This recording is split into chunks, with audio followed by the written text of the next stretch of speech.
Welcome to the Stephen Mansfield Podcast.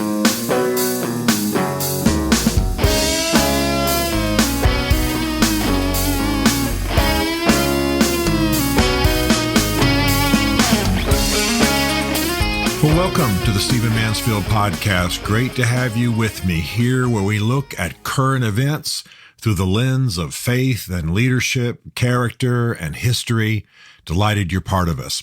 I want to talk in this episode about something I am very interested in, something I have written about, something that I'm passionate about, and I want to talk about it in relation to the upcoming presidential election. Those of you who know me know I wrote The Faith of George W. Bush. I wrote The Faith of Barack Obama, the books, not the reality. And I am big on analyzing and looking at and taking seriously the faith of political candidates. I've written a book called Ask the Question, which is all about how the press and others should be asking the question about candidates' faith and not avoiding it as though somehow it's off limits. And so this is an area I care very much about.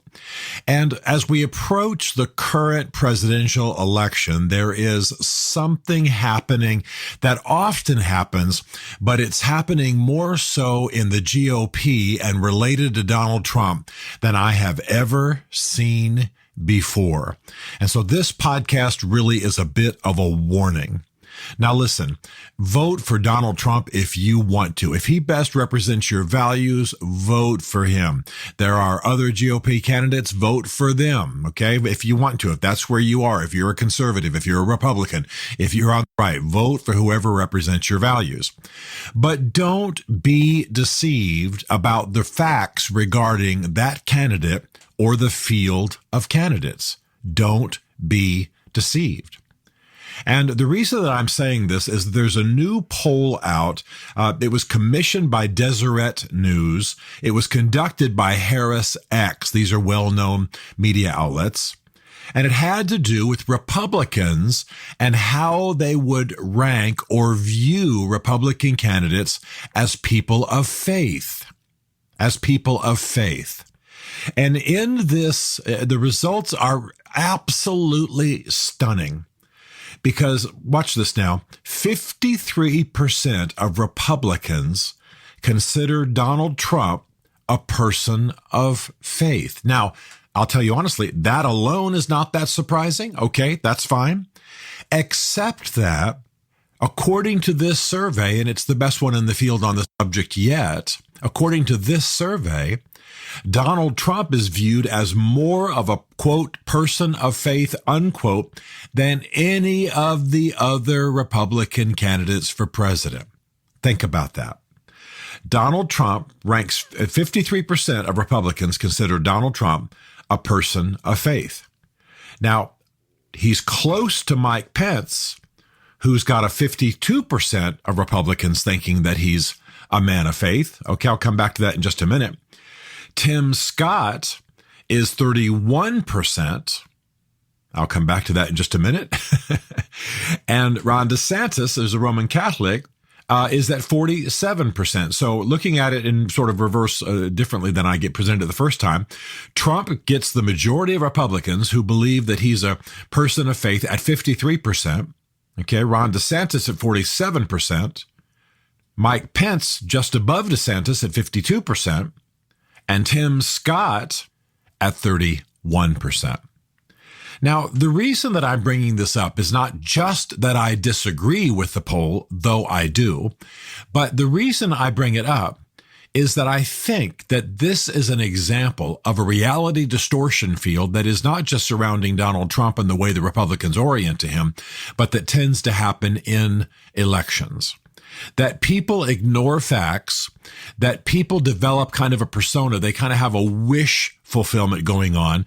They wish a person was a certain way. They want to see them in a certain light. And so they alter reality. Now, the problem with that, of course, is that we end up making foolish decisions.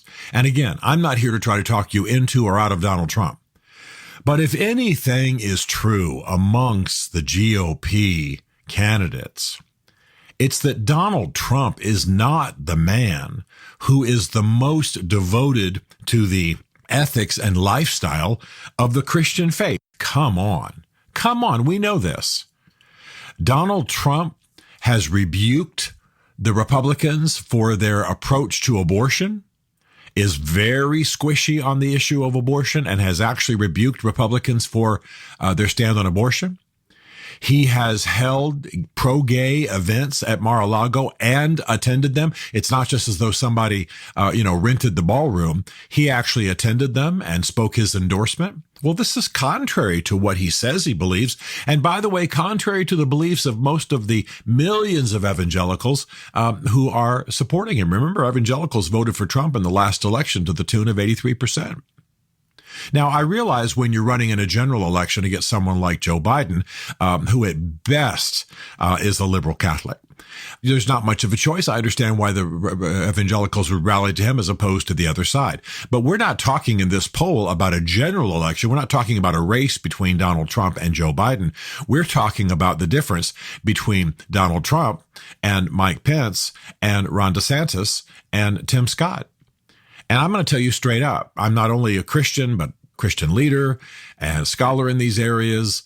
And I'm not trying to persuade you as far as voting is concerned, but man, there's just no question that these people who rank much lower in terms of the percentage of Republicans who think they're Christians or think they're people of faith, they are much more devoted, much more exemplary Christians than Donald Trump. I know Tim Scott, and I'm telling you, this is a man of deep Christian faith. This is a man who talks about his faith. This is a man who has taken political hits for his faith. This is a man who defends the Ten Commandments and Scripture, etc. In fact, I know Christians who think he overdoes it in a sense. In other words, he talks about it too much for the sake of his political fortunes. But no question, this man's a devoted man of faith. This man knows Scripture. This man attends a church. This man cleans toilets in his church. I mean, this is a man who's full-on Christian. It may not be your brand of Christian. It may not be my brand of Christian in the sense of denominations and theological peculiarities. However, he is a devoted Christian. Well, I'm not God, and so I'm not going to sit here on this podcast and say, he's better or worse than Donald Trump. But in terms of just what we can see publicly, just his fruit, his commitment, his devotion, etc., that he is not at 30, he should not be at 37% of Republicans thinking he's a person of faith versus Donald Trump being at 53%. And I'm not trying to advocate for him. I'm trying to say, come on, let's look at the facts. And I'm concerned that, again, a reality distortion field is setting into this election when it comes to the right. Mike Pence is a man raised Roman Catholic, then moved towards evangelicalism, again, like Tim Scott, and even longer than Tim Scott because he's been around longer. A man deeply devoted to Christianity, deeply devoted to Christian distinctives, deeply devoted to a Christian view of politics, has taken stands and proposed legislation and fought for biblical and Christian distinctives time and again in public policy. That he is seen as a little less than Donald Trump is a bit odd. Clearly some kind of distortion setting in. And Ron DeSantis, a Roman Catholic, he doesn't tend to wear his faith on his sleeve quite as much, but that he would be at 47% when Donald Trump's at 53% is stunning. So I'm not offended for any of them. I'm not endorsing them for president. I'm simply talking about the matter of faith.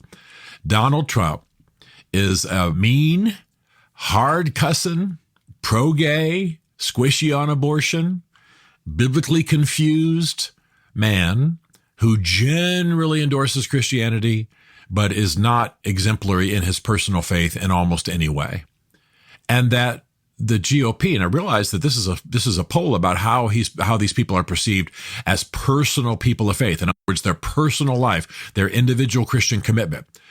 And the majority of the GOP, 53%, has just said that Donald Trump is a better Christian, is more a person of faith, or accepted by more people as a person of faith within the GOP than these other candidates. And the point I want to make is that this is an example of a dynamic of American politics, and I want you to be careful about it. Even if you are a rabid Donald Trump fan, vote for him for the right reasons. Vote for him clear-eyed. Vote for him because you believe he can beat Biden, and we don't beat Biden, we're going to lose our country. That kind of thinking. That's fine. But don't allow distortion to set in. Don't start believing that Donald Trump is Jesus in the garb of a political candidate. That's absurd. It's probably, some theologians would tell us, is blasphemous. And it certainly leads to other forms of deception. Look at Donald Trump for who he is. Look what he believes. Look what he's held at Mar-a-Lago. Look honestly at his views, what he's said, what he's done. We've had him as president for 4 years. It's pretty obvious who he is and where he's going. Vote for him for those reasons. But I'm living in Washington, D.C. a good deal of my life these days, and I'm watching a distortion level set in, a cult-like thing set in that reminds me of some other of the negative leaders in history. And I'm not saying Donald Trump is like some of these other people, Idi Amin and Hitler, but I'm saying this dynamic, this groupthink dynamic that Orwell talked about, where we get into a mentality that a certain person is ideal, is perfect, and then we sort of drag all facts into the service of that perception, and we alter those facts to make it happen. We need for the Republican nominee to be a devoted man of faith. Therefore, we make Donald Trump, who is far ahead in the polls and will likely be the Republican nominee, we make him a man of faith when nobody in a calm, reflective moment believes that Donald Trump is more a devoted Christian in his personal life and ethics than some of these other people running. So that's not all there should be to an election. Obviously, faith is not the only issue. But if you look at the level of distortion that's happening regarding, reflected in this poll, then you begin to get concerned about other aspects of distortion. And before long, you have the GOP endorsing someone and distorting facts in order to endorse that person, which then shades our thinking on other issues and even the possibility of other candidates. I say again, if Trump's your man, vote for him, but vote for him clear-eyed. Don't vote for him because he's a far better Christian than these other people running, because that ain't true. Be clear-eyed, be factual, look at the good, the bad, and the ugly. And sure, if there's a vote between Biden and Trump, I certainly understand why people are voting for Trump with all of his failings and all of his warts and all of his bombastic ways. I understand. I'm saying I at least intellectually understand it. But for heaven's sakes, we are more than a year out from the election, and already we have polls reflecting a level of distortion of facts that can be devastating to us. That's what I'm putting my finger on. And by the way, I could talk about the same dynamics amongst the Democrats and the same dynamics amongst other parties. It's a realities distortion field. And in American politics, because we have a messianic version of American politics, because we believe that one person's going to bring an awesome new era, we tend to distort facts to get to that point where that person is elected. It's destructive. It is rooted in error and lie. It is certainly for people who are Christians, and that's a lot of what we're talking about in this poll. It is certainly sinful to root your actions in lies. Obviously, anybody who's a Christian believes that. So what I'm saying is be wise, be cautious, be calm. This next election is certainly a vital, critical, transitional one in American history. No question about it. But we're not going to get there. For those who care about God's will, we're not going to get to God's will in these matters if what we do is allow horrible destruction and distortion of facts. And this poll shows that we are well on the way.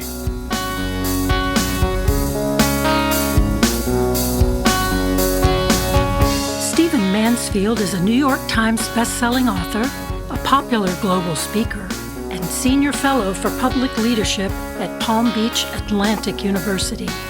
His groundbreaking books on faith and society include The Faith of George W. Bush, The Search for God in Guinness, Mansfield's Book of Manly Men, and Lincoln's Battle with God. Learn more at stephenmansfield.tv.